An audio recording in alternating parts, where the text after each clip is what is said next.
Welcome to Policy on Demand. I'm Sindhu Blume. The IRS last week issued a notice providing additional guidance on how companies should calculate the 15% Corporate Alternative Minimum Tax, or CAMT. The notice clarifies key issues while requesting comments on a number of topics to be addressed in future guidance. Nita Asher and Jason Black are here to share their insights about the notice and actions companies could consider taking. Nita and Jason, welcome. Thanks for having us. Thanks for having us. So, Nita, let me start with you. Could you provide a brief refresher on CAMT and also an overview of what is in this guidance? Sure, Sindhu. As you noted, CAMT imposes a 15% minimum tax on large corporations that are classified as applicable corporations. And to be an applicable corporation from a CAMT perspective, you have to have adjusted financial statement income of above $1 billion. There's a second threshold for foreign parented groups where they also need to have 100 million of U.S. adjusted financial statement income. There's also a special aggregate group rule that applies. Jason's going to go into that in a bit more detail here shortly. Once you determine that you have an applicable corporation, you then have to see whether or not you have a CAMT liability.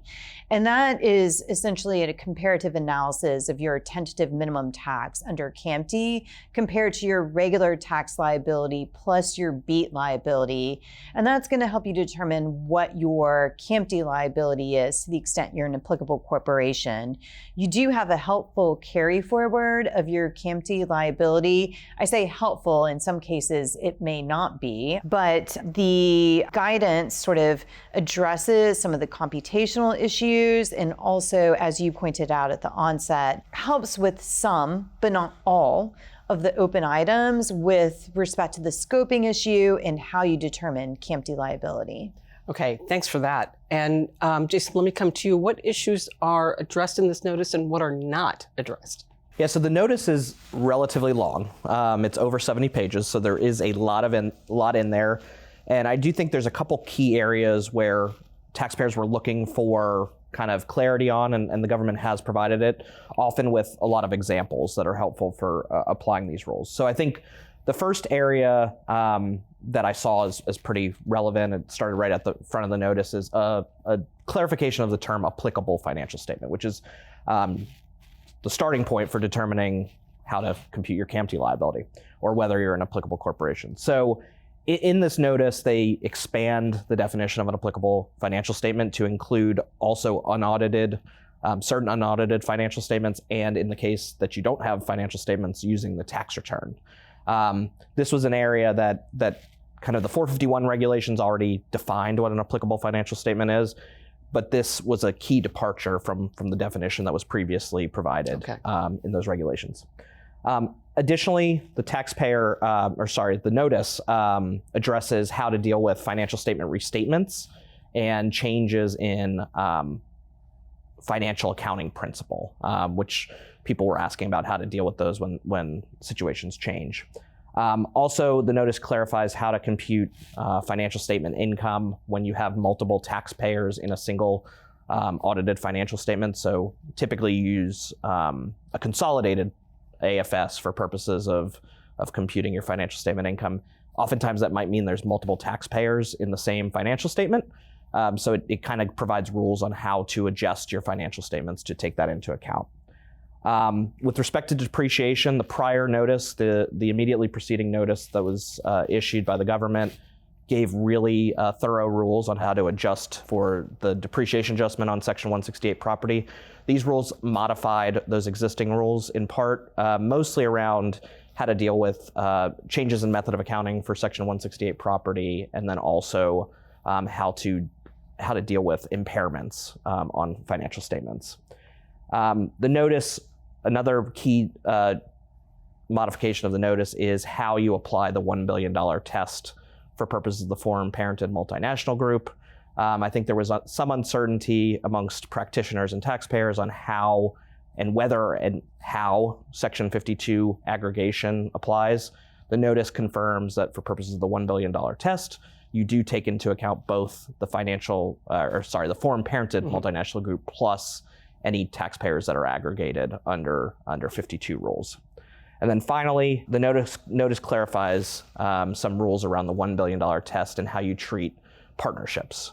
And this was a very useful in part clarification.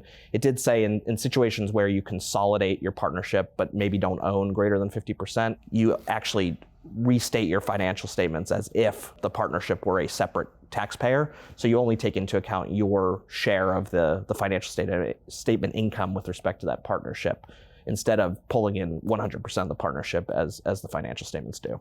Nita, I have a question for you, but before I get to that, I want to ask both of you a one-word answer for this question. As you're speaking with companies, was there a lot of surprise? Jason?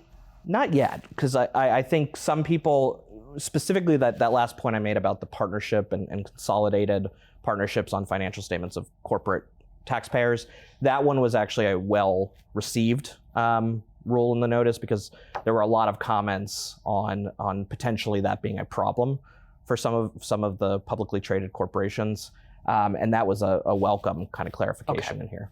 Nita, any surprise? I would say yes, in that on the international tax front, some of the critical open items continue to remain open. Right. And so there was surprise in that some of these priority items have not been addressed, but I do agree with Jason, the clarifications are helpful. And I don't believe they are that surprising at this point. But once again, we're still digesting the 70 pages of guidance that we received last week. It takes a minute to get through all that. So Nita, what specific questions are you hearing? Questions that I'm hearing on the international front: what do we do with potential double counting? That issue remains open. It's acknowledged in the notice that Treasury and the IRS are still thinking about how two adjustments, one that takes into account your pro rata share of CFC income, and another that basically looks to dividends distributed by companies that are not in your consolidated group, how that's going to be managed and not result in double counting. You can tell that Treasury and IRS are thinking about this critical issue, and taxpayers have to take positions until we have guidance that clarifies, what approach Treasury and IRS are going to take to manage the double counting. I think there was some welcomed guidance with respect to treaty exempt income. Surprise in that the acknowledgement on how treaty exempt income will be taken into account with respect to an adjustment that looks to the principles of 882 doesn't talk about domestic tax exceptions, such as the shipping income exclusion under Section 883. So it was helpful in some respect because it acknowledges treaties, and that exception that you'll get under a treaty is not diminished by virtue of the CAMT rules. But what about other, congressionally approved adjustments? How are they going to be taken into account?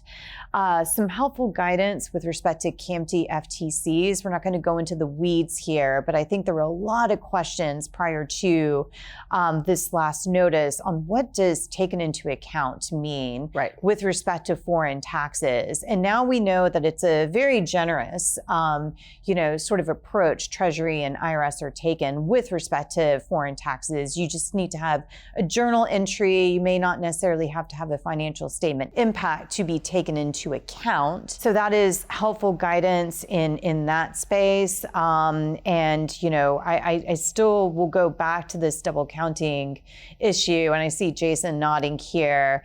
Definitely need some guidance on that front, and we'll hopefully see proposed regs or maybe another notice that will help companies figure out the approach. Okay. And Jason, finally, there's just under a month before comments are due on October 12th. We're filming this on September 19th. Besides submitting comments and reading the notice, what else can companies do? Yeah, I think a lot of companies there's still some open points, as Nita points out. So I think a lot of companies should still kind of model out the different ways that the final guidance could ultimately land. Obviously, the notice has addressed a lot of things, but there are still some gaps out there. So I think it's important for people to run kind of various different iterations of their CAMT calculation to see what kind of a worst case scenario could be. In addition to that, I think the legislative front is going to impact CAMT to some extent. So if we do get R&D expensing back, extended again, or back to expensing, it's going to have a direct impact on CAMT because a lot of companies are paying significantly higher federal income tax today because of the R&D expensing. But if you kind of remove that from the equation, your federal income tax will go significantly down and creates more of a risk of being a CAMT taxpayer. So all of this is so interrelated that I think people need to be thinking holistically about their positions. Excellent. What a great note to end on. And Jason, I want to remind people that you are with our federal tax services practice, and Nita, you are with our international tax services practice. And I'm delighted that you both could be here to provide your combined insights on this notice that everyone is talking about. So thank you. Thank you. Thanks for having us. A quick note to our viewers that an insight on this notice will be in the description of this episode, as well as links to other materials. And thank you as always for tuning in. Stay with Policy on Demand for the latest developments from Washington and around the world. Take care.